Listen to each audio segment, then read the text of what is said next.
The sky visitors before the flood, were they really aliens? What if the Bible's most mysterious visitors weren't angels at all? What if they were something else entirely?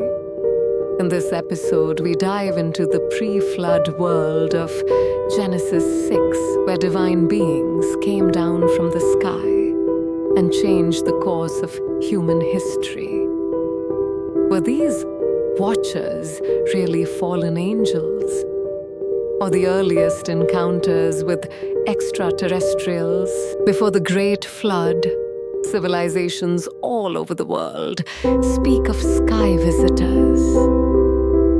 In Mesopotamian myths, in Sumerian tablets, even in early Egyptian stories, there are tales of gods descending from the heavens. But in Genesis 6, the story is more direct. The sons of God saw that the daughters of humans were beautiful, and they married any of them they chose. Who were these sons of God? Traditional theology says they were angels. But some ancient texts, like the Book of Enoch, describe them as watchers, powerful beings who broke divine law.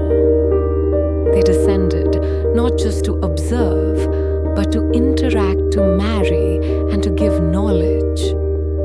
What kind of knowledge? Forbidden knowledge, metalwork, magic warfare. The union between these beings and humans led to the birth of the Nephilim, described as giants, heroes of old men of renown. But what if they weren't just all humans? What if they were a hybrid species? Could Genesis 6 be describing the first alien-human hybrid experiment? Archaeological mysteries around the world support this theory.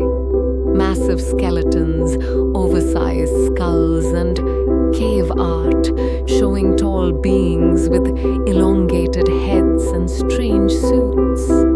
Even the Book of Enoch mentions that the Nephilim corrupted the earth and caused such chaos that God had no choice but to send the flood. Now fast forward to today, sightings of unidentified aerial phenomena, stories of abduction, and global myths of sky gods return. Some say these are modern fairy tales, but others suggest these stories echo something very old. Could the watchers of Genesis still be active?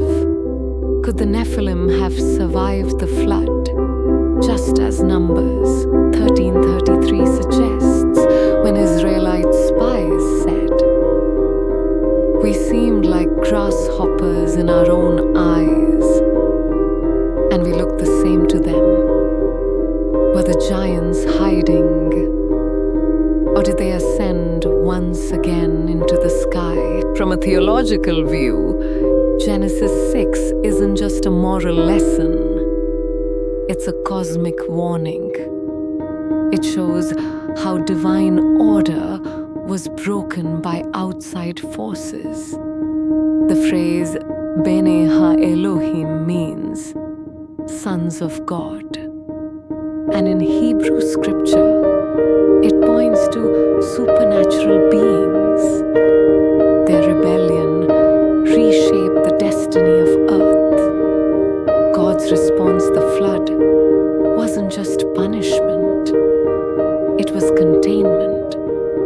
But what if the threat was never fully destroyed? So were the sky visitors of Genesis 6 really angels, or were they early extraterrestrial influencers?